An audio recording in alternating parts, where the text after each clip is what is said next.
The avoidant will never miss you the way secure attachment experiences longing, through acknowledged feelings of loss, through verbal expressions of wanting you back, through visible behaviors that demonstrate their life feels empty without your presence, waiting for the avoidant to show they miss you, through traditional markers, reaching out consistently, expressing their feelings directly, demonstrating through clear action that your absence affects them, means waiting for expression that contradicts their entire defensive structure.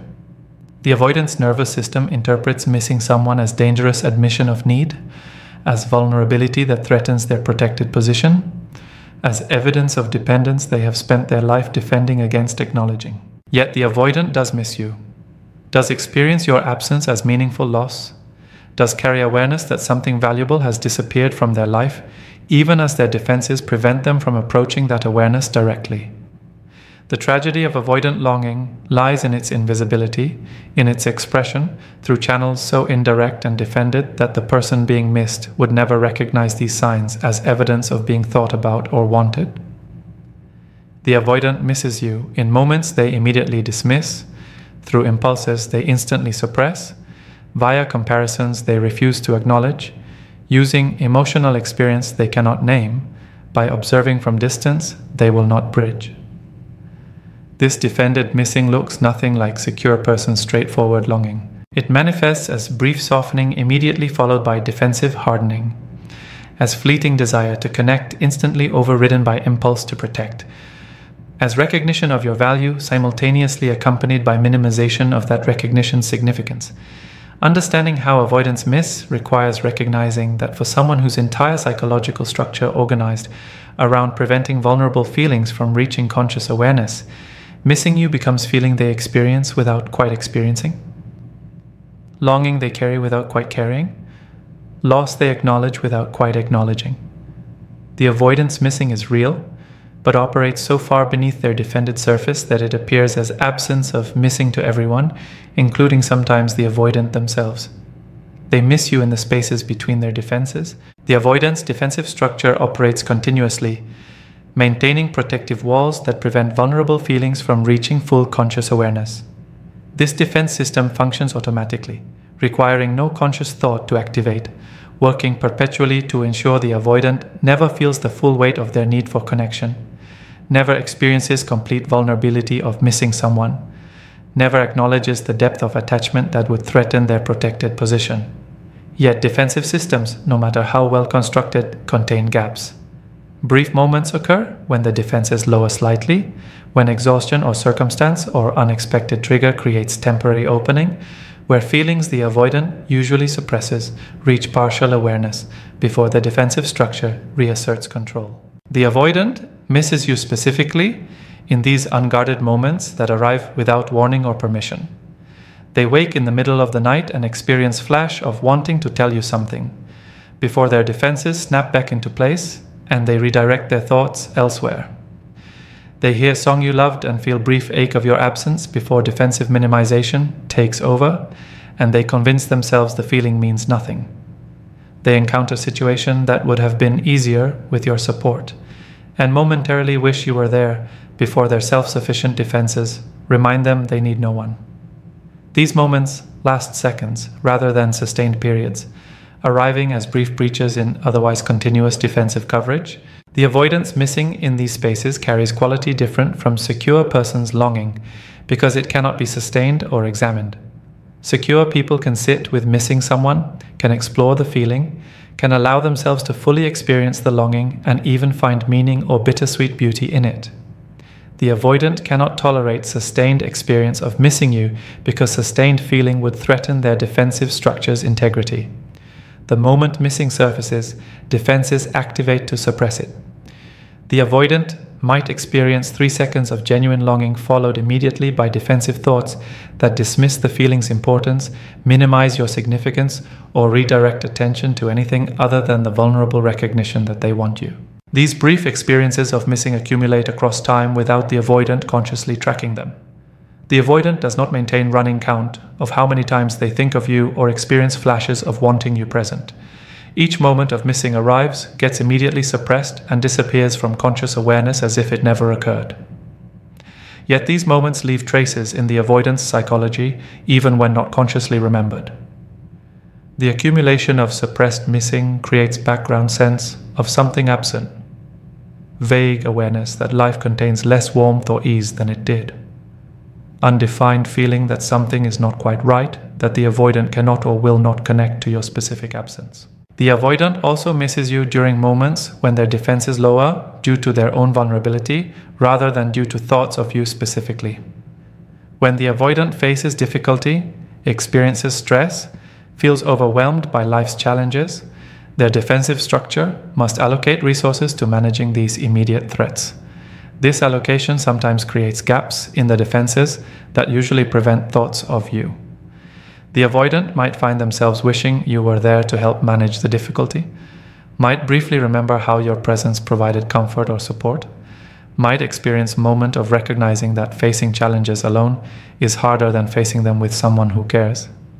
These thoughts arrive during vulnerability and get immediately suppressed because the avoidant's defensive structure cannot tolerate both managing external difficulty and acknowledging internal needs simultaneously. The spaces between defenses where missing occurs also include moments when the avoidant observes others in healthy relationships and briefly recognizes what they lost. The avoidant watches couple demonstrating easy affection and experiences flash of remembering your warmth before defenses minimize the comparison. They observe friend receiving support from partner during difficulty and momentarily recall that you offered similar support they could not adequately receive or reciprocate before defensive rationalizations explain why they were right to maintain distance. These comparative moments create brief awareness that the avoidant sacrificed something valuable, but the awareness cannot be sustained because it threatens the defensive narrative that their patterns were justified and necessary. The avoidant experiences missing most acutely during transitions between defended activities, when their mind is briefly unoccupied and vulnerable feelings can surface before the next defense-maintaining activity begins.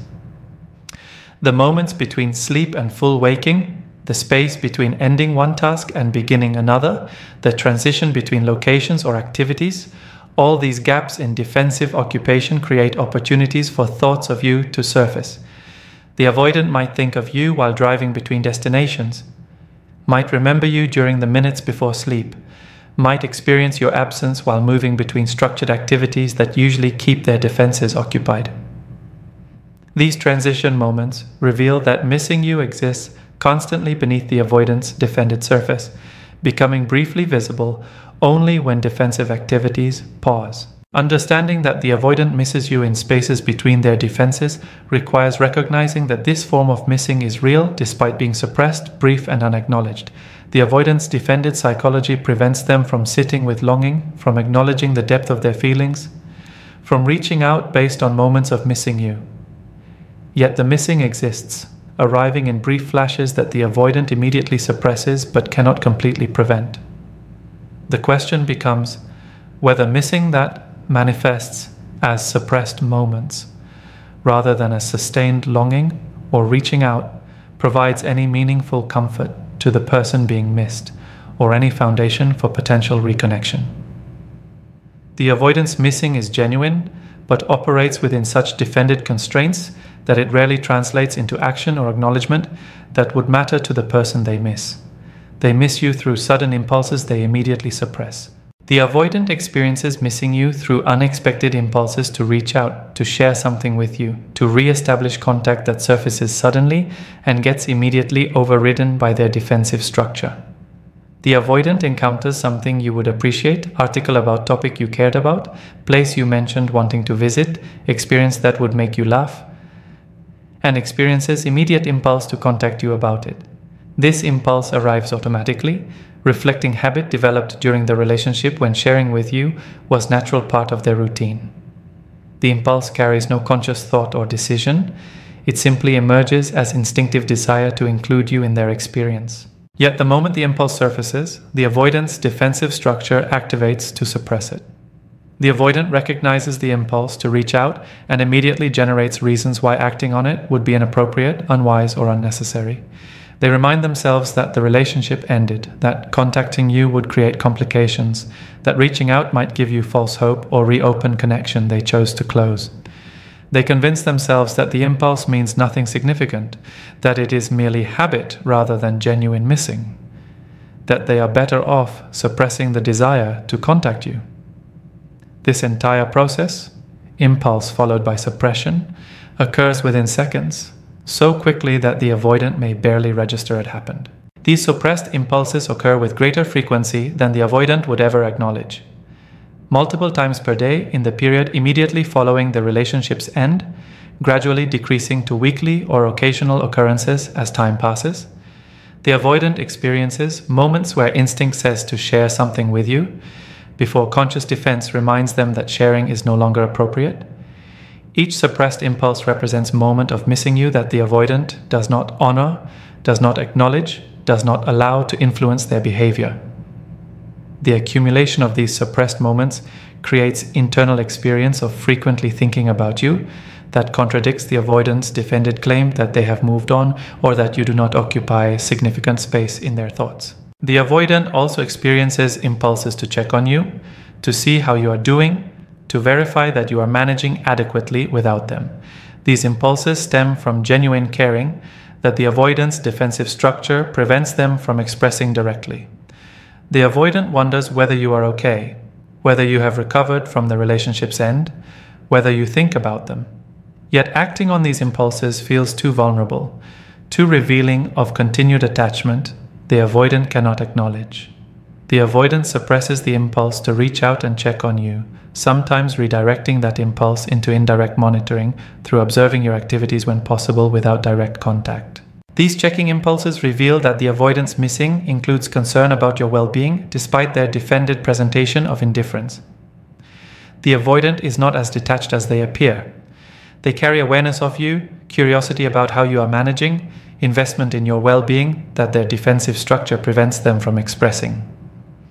Yet the impulse to check on you gets immediately suppressed because acting on it would require admitting they care enough to wonder about you, would create opening for conversation that might reveal their continued attachment, would threaten the defended distance they have worked to maintain.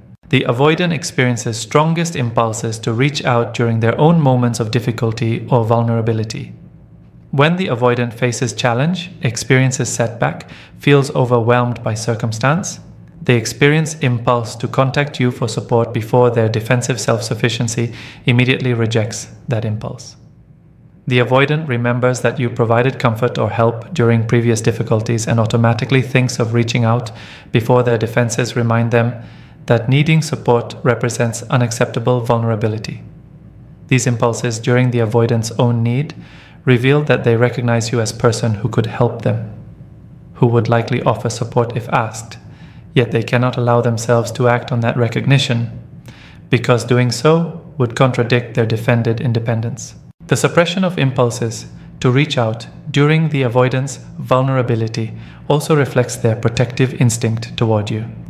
The avoidant recognizes at some level that reaching out only when they need something would be unfair to you, that contacting you during their difficulty while offering nothing during your difficulty or during periods when you might want contact would demonstrate precisely the self-centered patterns that damage the relationship.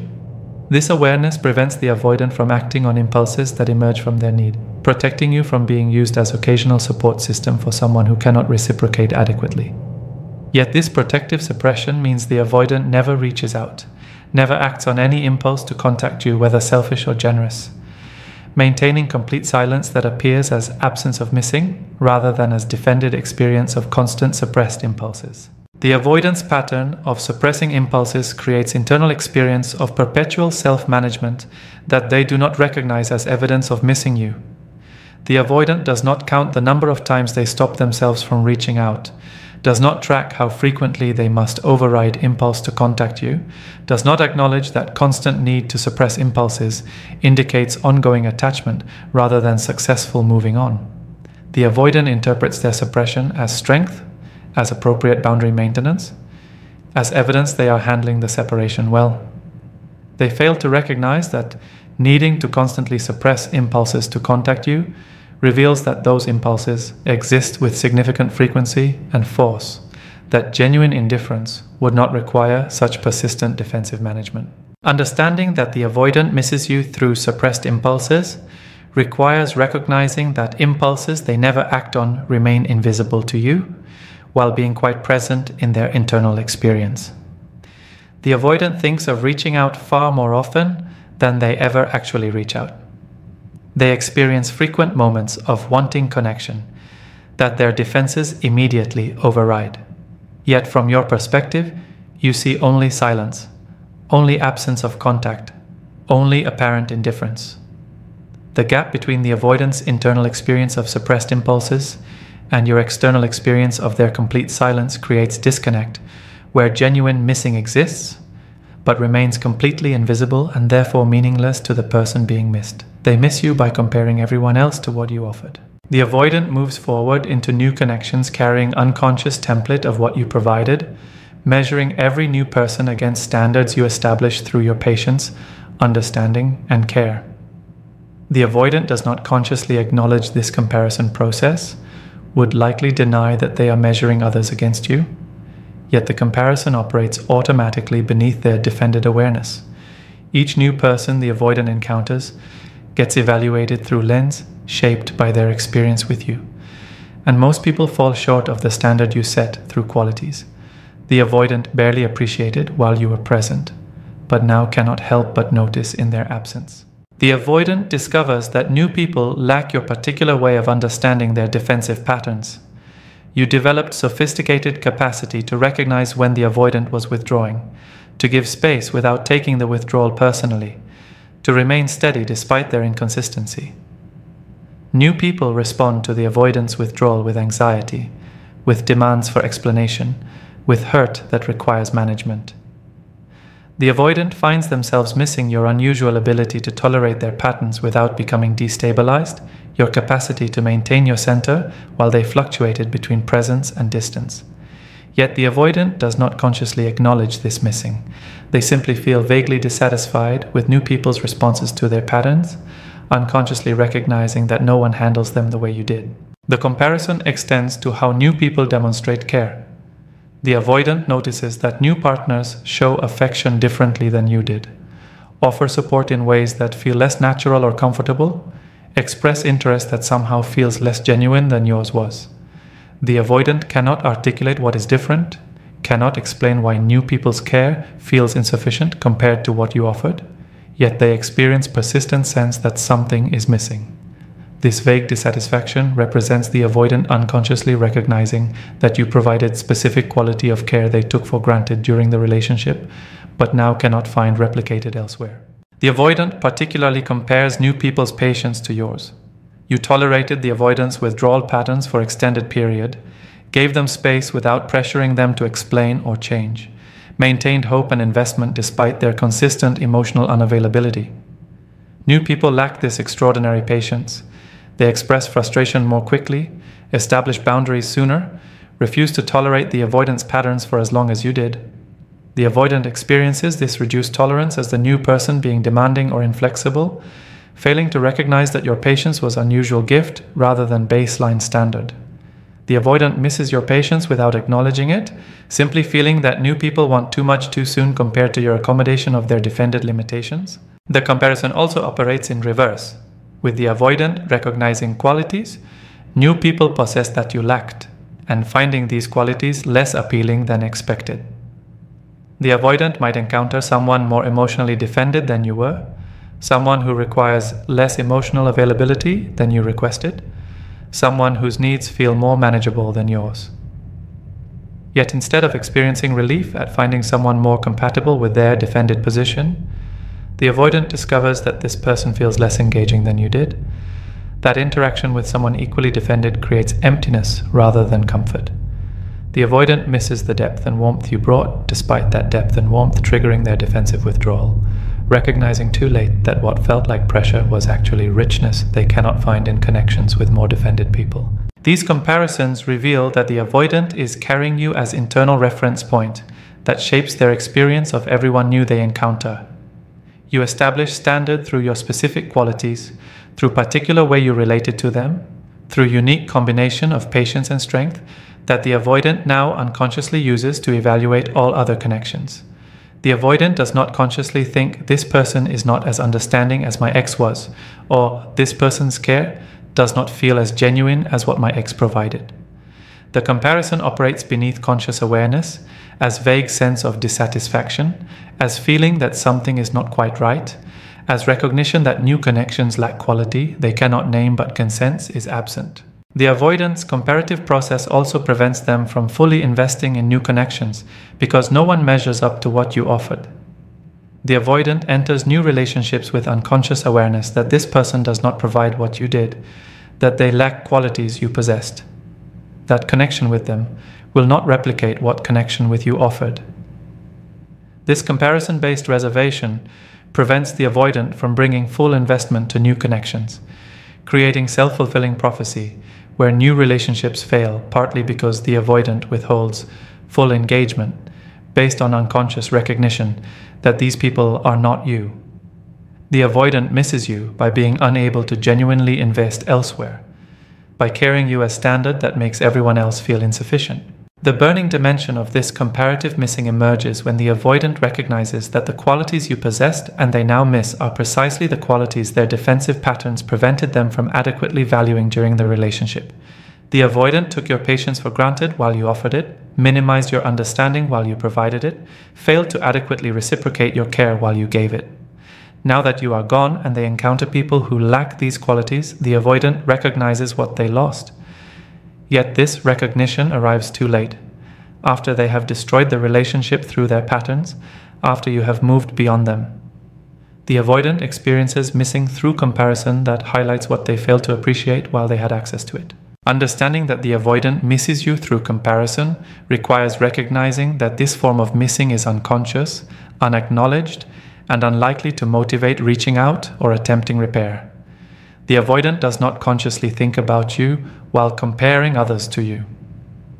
They simply experience vague dissatisfaction with new connections without connecting that dissatisfaction to your specific absence.